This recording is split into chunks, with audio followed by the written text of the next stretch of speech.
অঙ্কুরহাটিতে দুর্ঘটনার কবলে নওশাদ সিদ্দিকী। পুলিশ সূত্রে জানা যায়, রাত 10:30টা নাগাদ কলকাতা দিক থেকে আসা নওশাদ সিদ্দিকীর গাড়িটি ডোমজুরের দিকে যাচ্ছিল।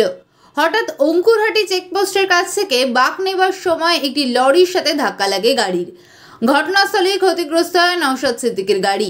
ঘটনার খবর পেয়ে নিবরা ট্রাফিক গার্ডের কর্মরত অফিসারেরা এবং ডোমজুর থানার পুলিশ আধিকারিকেরা আসেন। এছাড়াও আশেপাশের মানুষজন ছুটে আসেন। ঘাতক গাড়ি এবং গাড়ির চালককে আটক করেছে পুলিশ।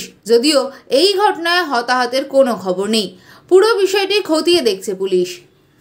বাংলার স্বাদে বাঙালির সেবায় মা বাসন্তী হোটেল অ্যান্ড রেস্টুরেন্ট, ঠিকানা পোক্তাপুল, নারায়ণগড়, পশ্চিম মেদিনীপুর। আমাদের এখানে সকাল, বিকাল, দুপুর এবং রাত্রিকালীন আহারের সুব্যবস্থা রয়েছে। সুলভ মূল্যে আহারের একটাই ঠিকানা, মা বাসন্তী হোটেল অ্যান্ড রেস্টুরেন্ট। আমাদের এখানে সমস্ত ধরনের খাবার অর্ডার নেওয়া হয়। প্রোপ্রাইটার ঝন্টু গেড়ে। Mobile number 9732543245। এখানে এই গাড়িটা দুটো সিগন্যাল ছিল, সিগন্যালই দাঁড়িয়েছিল। একটু নামাও না। যে গাড়িটা চালাচ্ছিল লরি, আর জানি না ও কোনো নেশা করে আছে কি বলতে পারবো না। আমি যদি আর ওকে ডেকে মুখ চেক করি, আপনি একটা দুটো করে চাটানি দেবে, আমি তো সেটা করতে দেবো না। ও তো গাড়ি রেখে ভয়ে পালাচ্ছিল, ওকে ধরেও ফেলেছিল, ধরেছিল। আমি বলেছি কেউ গায়ে হাত দেবে না, ড্রাইভারের কেউ গায়ে হাত তো দেয়নি।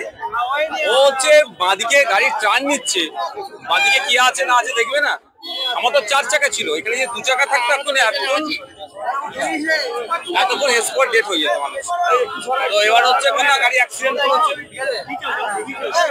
আর গাড়ি তো টায়ার উড়িয়ে দিয়েছে। মানে যদি ওটা রানিং এ হতো মারা যেত, যে একটা রানিং এ এসেছে ভাই, ও বাঁদিকে দেখেনি তো বাঁদিক দেখা উচিত অবশ্য। ডান দিক বাঁদিক দেখিয়ে গাড়ি চালানো দরকার। বড় গাড়ির পেছনে দেখা সম্ভব না, আমাদের ছোট গাড়ি আমরা গ্লাস দিয়ে পেছনে দেখি। আপনি কি বাড়ি ফিরছিলেন? অবশ্যই বাড়ি ফিরছিলেন। এটা কি কটার সময় হয়? এই তো 10-15 মিনিট আগের কথা। আপনার চাকাটা ফাটা দেখলাম। পুরো টোটাল গাড়িটার উপরে ওর গাড়ি তুলে দিয়েছে, মানে একই সাইডটাতে ও লরি ছিল। লরিটা? হ্যাঁ। কেন এরকম হলো কেন হঠাৎ? এবার তো ওকে জিজ্ঞাসা করতে হবে। এটা কি মনে হচ্ছে দাদা? এটা কি নিছক দুর্ঘটনা না পেছনে কিছু? পেছনে কোনো আমি ওটা বলতে পারবো না দাদা। আমি অসত্য পথ অবলম্বনের পক্ষে কোনোদিন নয়।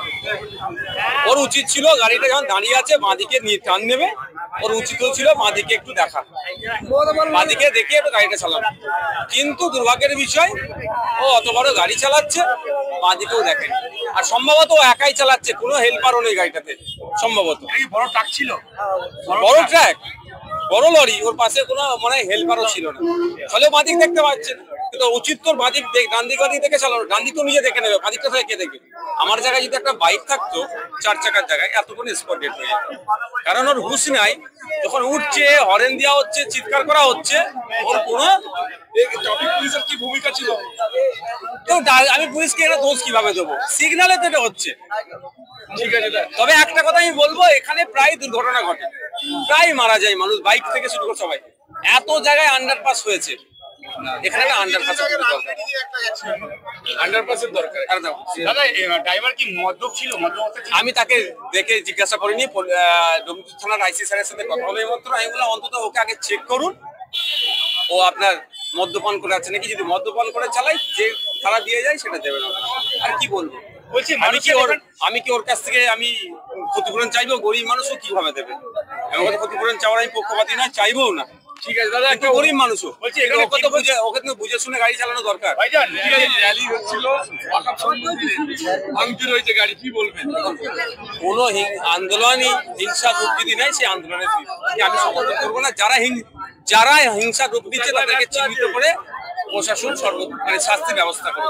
তবে একটা জিনিস, এই শান্তিপূর্ণ আন্দোলনে দেখেছি কিছু সমাজ বিরোধীরা ঢুকে গিয়ে শান্তিপূর্ণ আন্দোলনটাকে ভেঙে দেওয়ার জন্য কিছু সমাজ বিরোধী লোকের দ্বারা এটা হয়।